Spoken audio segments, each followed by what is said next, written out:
Your company will go bankrupt with a halt to a $3 million deal. The unexpected announcement hit me during the meeting with the client. Half disbelief, half resignation, I could only grimace. Did Daphne interpret my silence as acceptance? She started boasting about finding cheaper suppliers than our factory and discussing future prospects.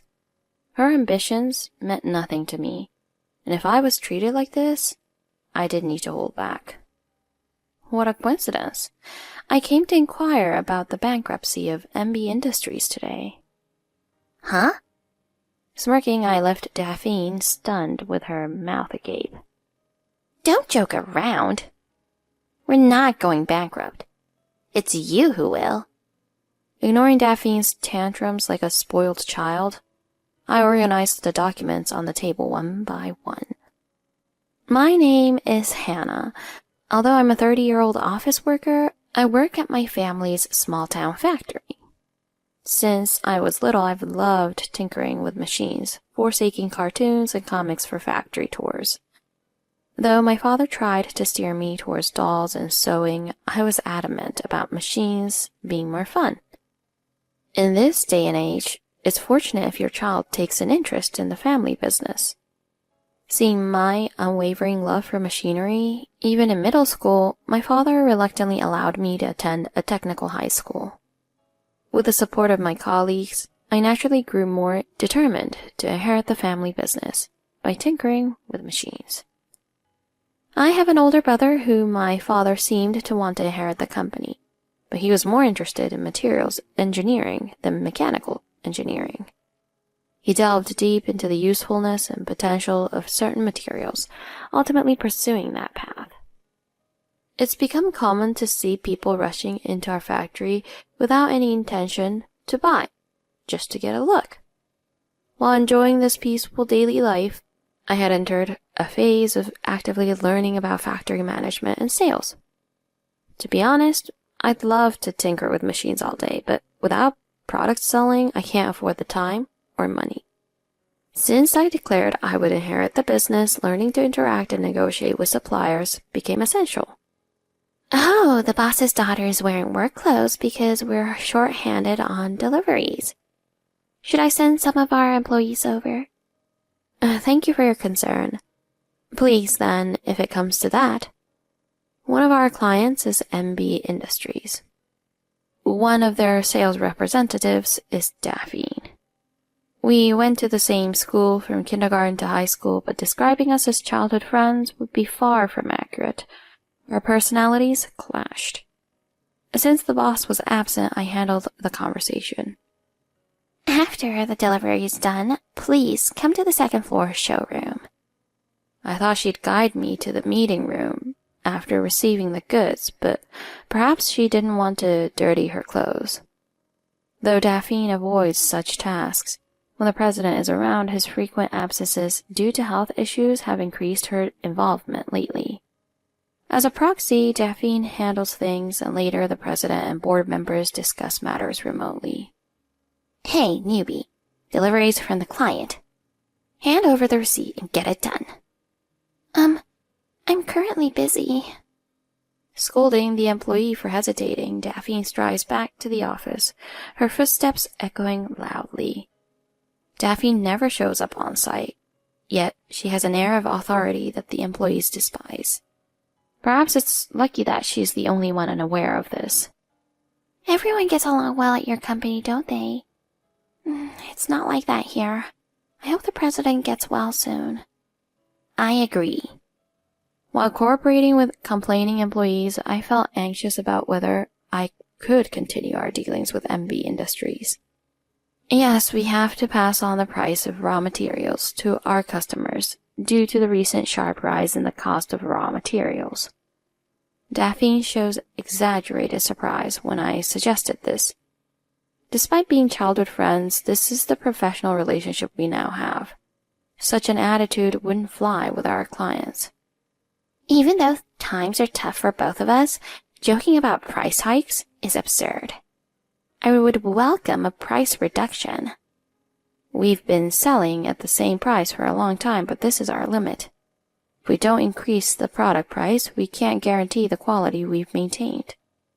Is that a threat? Are you saying that if we don't agree to the price increase, you'll cut off our business relationship? At my words, Daphne raised her eyebrows and pursed her lips. The details are outlined in the documents, so please review them at your convenience. I'm just presenting our proposal today, so I'll take my leave now. You should know we're not happy about this. Make sure you get back on our good side. Her silent pressure was palpable. That's always been Daphne's way. Because MB Industries is a larger company, she believes she's superior. But it's the company, not Daphne, that's impressive. I didn't need to cater to Daphne's demands or humor her. At her age, still seeking validation from others? She's got nerve. I pretended not to notice Daphne's demands and left the showroom. Let her continue to act high and mighty. Maybe someday she'll be humbled, and I genuinely hope so. And then when I revisited MB Industries to get a response about the recent price increase, that's when it happened. Daphne greeted me unusually cheerfully and escorted me straight to the showroom. Usually she leaves everything to her employees, so when she started setting out some beverages and snacks herself, a chill ran down my spine with a sense of foreboding. Our company has decided not to comply with the price increase, and we found even cheaper suppliers. It's a tough time for cost cutting, and we have to trim wherever we can. Daphne said, her eyes gleaming as she passionately described how her newly found suppliers would offer lower costs. Along with that, she didn't forget to criticize our company, saying we lacked management effort and neglected long-term relationships. So, are you saying you'll terminate the contract with us? That's what it comes down to. We're desperate to survive ourselves. We can't afford to worry about others.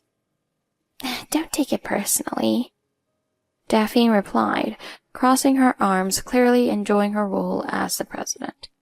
She casually handed me a document, and as I glanced at it, I saw the words contract termination notice, printed boldly with Daphne's signature. Here was an opportunity to extract information from our company, or even if not, to switch to cheaper suppliers. Either way, Daphne thought she had the upper hand. Your company will go bankrupt with a halt to a $3 million deal, she said in a rough tone, addressing me specifically. But as a 30-something's professional, I could only feel awkward about her attempt at bravado. Even if it's laughed off as a painful misunderstanding, I couldn't complain. With such a self-satisfied look from her, I sighed. I couldn't unilaterally decide on such an important contract between companies. After recording the contents of the contract termination notice on video and sending it to relevant parties, I carefully stowed it away in my bag. What a coincidence! I also came here to inquire about your company's bankruptcy today. Huh? Can't you understand the meaning behind my words? Daphne stood there with her mouth agape. Before her, I calmly arranged the documents I had proudly presented, fully aware of her disdain and her plotting to somehow damage me. I'm not naive enough to just let things slide. After all these years, Daphne should know that. Don't joke around. You're not going bankrupt. It's you who will, so don't make a fool of me. I handed her a list without paying any attention to her face and raised voice. Please, take a look at this. It's a partial list of companies we have dealings with. I won't give you exact numbers, but if our company were to suddenly go bankrupt, they would also suffer considerable losses. The list I handed her contained the names of our company's business partners. Of course, it was just a fraction, but Daphne's face twisted when she realized that all the selected companies were also MB Industries' business partners. In a small town like ours, businesses have built networks of mutual support and cooperation to sustain themselves. Especially in tough times like these, it's not uncommon for one failure to trigger a chain reaction of bankruptcies. Even if they manage to hold on, they'll have to adjust production until they find alternative suppliers. In other words, our company's bankruptcy would ultimately deal a heavy blow to MB Industries. If MB Industries suddenly loses orders from nearly 10 business partners, bankruptcy is inevitable. I don't know the total value of the transactions between these partners and our company. But of course, you're aware of all this and still choose to stop doing business with us. My explanation seemed to have hit home. Perhaps she hadn't realized that stopping business with our company would have such an impact. It seemed she had just realized the gravity of her rash decision. Wait, what I said earlier was too hasty. And there might be some flaws in the documents. Handing back the contract termination notice and signing it, well, that's just how things work in the business world. If there are any flaws or corrections needed, please bring the corrected documents to our office. I stood up and took my bag. I'll keep the contract termination notice safe for now. If our company is facing bankruptcy, it's an urgent matter. We need to hold a meeting immediately and discuss it further. I'll take it back to the office. Wait, please. We've been childhood friends, haven't we? If something like this happens, I'll be in big trouble. Daphne, with a pale face, tried to chase after me, but I dashed down the stairs and got into the company car. With safety boots and work clothes, it was easy to skip steps down the stairs. On the other hand, struggling to catch up in her office skirt and heels, Daphne couldn't keep up and I smoothly left MB Industries behind. A few days later, the atmosphere at the meeting was tense. Daphne was sniffling, and Mr. Anders looked pale, occasionally coughing uncomfortably. Where's the president of Colby Industries? I came with my father while there's only you here. Well, the president delegated this matters to me. I brushed off Daphne's complaints, and she gave me a sour look.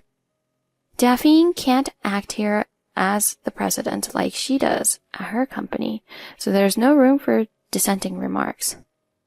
Mr. Anders had dark circles under his eyes, and he looked much thinner than when I last saw him.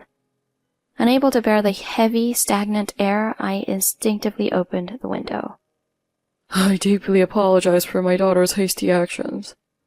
It's truly embarrassing that she only thought about immediate profits, without considering the company's management or relationships. According to Mr. Anders, Daphne seemed to lack sustainability as an engineer, an office worker, and even as a manager.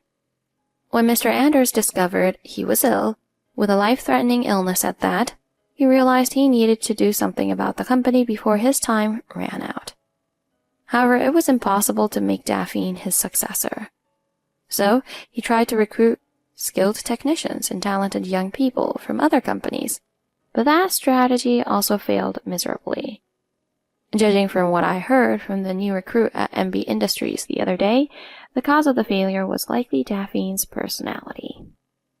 But why did you decide to proceed with this matter without consulting the president? You could have simply sought the president's decision without pushing yourself. After all, if I had made a major contract decision and assured that MB Industries would be secure in the future, wouldn't that have reassured your father? Well, I really hate you, Hannah. Just because you're somewhat competent at work, you think you're all that. The atmosphere in the conference room suddenly became awkward. You should not bring personal feelings into business. Trying to destroy our company for short-term gain without considering the massive boomerang heading her way, she's unfit to be in her position. Resigned to the fact that she's not cut out for this, Mr. Anders nodded in agreement. You're right, Hannah. Let's just forget about this incident as childhood friends. Everything will go back to normal, and our company can continue its long-term relationship with yours. That would be best for both of us, right? What a thing to say at this stage. I felt deep sympathy for the president. Although he was a talented manager and engineer, it seemed that he lacked the ability to guide and teach Daphne. Suddenly terminating the transaction and trying to ruin our company? And haven't I already mentioned that it would be difficult to continue to supply products as before unless we agree to a price increase? Seeing the distressed expression on Mr. Anders' face, I calmly rejected their offer. If we could agree to a price increase, our company could still manage, but it's hard to see how we can continue doing business with a company that abruptly terminates our agreement without prior notice. Daphne couldn't respond, and Mr. Anders and I looked on in silence.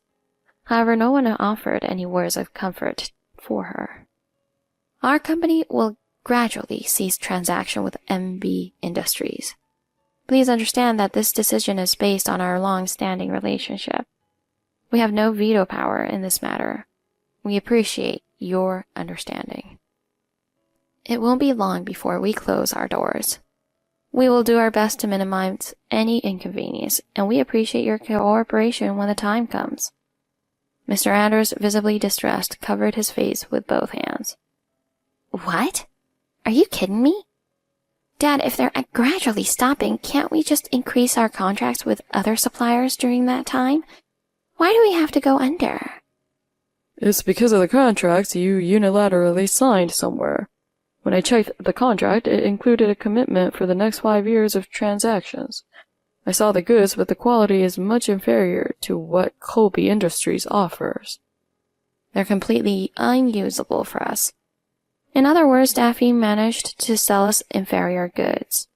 With a firm contract in place and no cooling off period for business-to-business transactions, Daphne couldn't possibly have thoroughly read through the complicated contract document.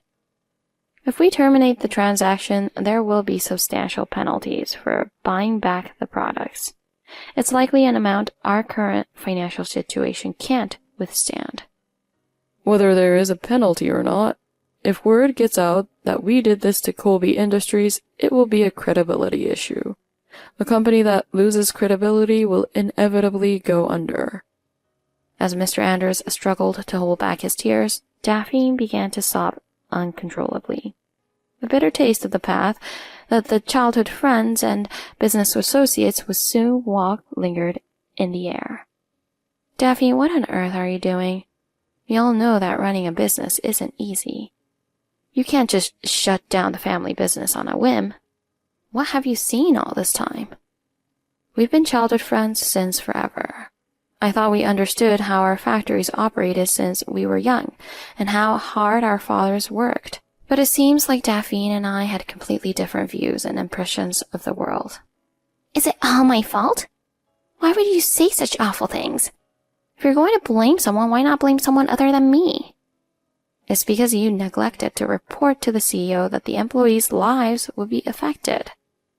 Suddenly, Daphne began frantically scratching with both hands and let out a scream, then collapsed to the side with a loud thud.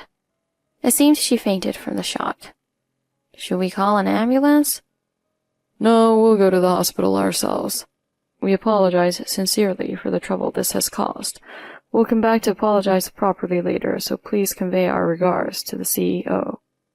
It was unfortunate to see Daphne faint like that, so I helped Mr. Anders, who was unwell, by bringing a cart and container to load the products into the car. Daphne's clothes were stained with machine oil, but I pretended not to notice as a subtle revenge. I bid farewell to Mr. Anders, who looked fatigued.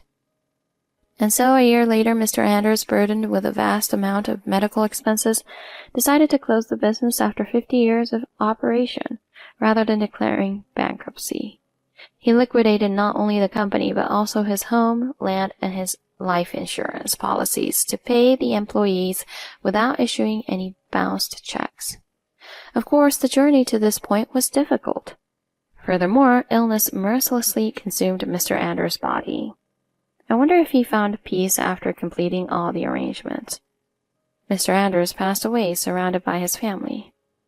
It's not my fault. It's not me. It's because Hannah wouldn't forgive me. It's because of Dad's illness that things got worse. It's all Hannah's fault. She's the one who's to blame for this tragedy. The relatives and company associates were angry at Daphne's unrepentant attitude. Despite being at the funeral, she eventually got kicked out of the venue and no one intervened. By the way, MB Industries CEO made sure to arrange alternative employment for the employees. Our company also took on some of their technicians to improve product quality. I heard that their former employees had valuable skills that had sustained it for 50 years, so they were welcome anywhere. They're truly exceptional talents. Whatever you ask Daphne to do, she's absolutely useless. Our president, on the contrary, has high expectations of her. Sitting on the sofa in front of me is my brother. He came to report on some business matters while also pitching a new material he developed today. Nowadays, compliance is strict, so you have to be careful not to get sued. It's okay, though. Our CEO is good at handling those things. My brother works for a company where a female CEO took office 5 years ago. She shook things up with organizational reforms and significantly increased sales after becoming CEO. She's also focused on employee education, constantly improving the skills of both new hires and veterans. Recognizing her talent and the educational environment she created, employees from other companies are sometimes sent to her company for executive training. She actually apprenticed under Mr. Anders for a few years in her youth, learning about power processing, and she was greatly influenced by his work ethic. And she's also my brother's wife.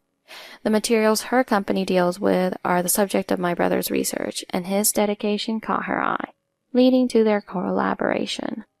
As long as my brother and his wife keeps an eye on Daphne, I feel reassured. After all, I'm too busy to think about anything else. There are qualifications and training waiting for me. Daphne, who lives off her parents, will be in dire straits if she loses her job, so she has to cling to it desperately. For someone like her who lacks ambition, it would be much harder than wandering aimlessly through life. I had hoped to educate her to be a responsible adult and fulfill her obligations to the CEO, but I wonder how that will turn out. Well, I've already written several reports this month, and it's only been a week since the month started. Yes, she's already missing deadlines for reports. It seems Daphne is not cut out for adult life. Despite being amazed at my brother and his wife for taking care of her, I'm curious about what Daphne's daily life is like. It seems she's prideful despite lacking competence, and her pride led to the reduction of her own father's honor and the closure of the business, causing great distress. Is it too much to hope for some remorse from her soon? I vowed to myself to continue working diligently so that I won't become like Daphne, no matter how prideful she may be.